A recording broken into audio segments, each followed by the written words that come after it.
silkė sūri, riebi ir dar E621, visas kompleksas ir sudaro tai, kad mes jos norime valgyti dar ir dar ir dar.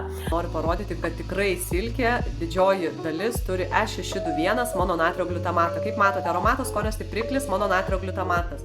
Einame į sekančią silkę, kur labai garsiu pavadinimu pavadinta Matija silkė, kaip brandas pavadinta, bet iš esmės tai čia nuo Matija silkės kaip diena ir naktis skiriasi.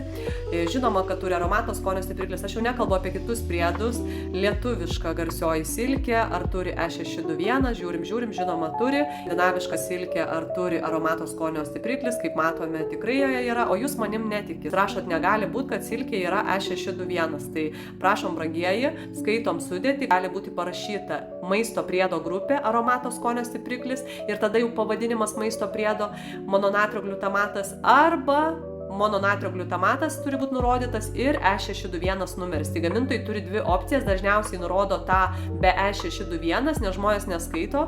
Kai yra dvi opcijos, tai geriau be E nurodyti, tada žmogui atrodo mažiau maisto priedų.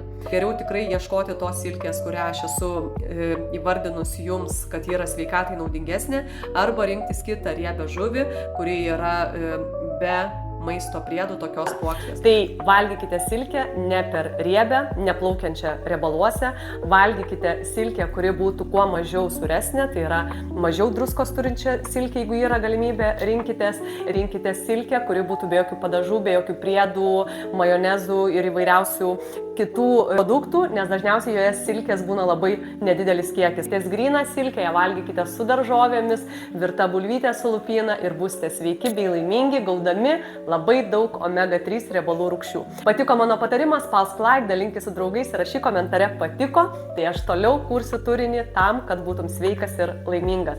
Daugiau mano knygų, mokymų, kursų, seminarų rasi sveikatai palankų svetainėje. Taip pat gali rasti daugiau straipsnių, receptų ir įvairiausių mitų paneigimo, kas yra sveikatai palanku ir kas ne visai sveikatai naudinga.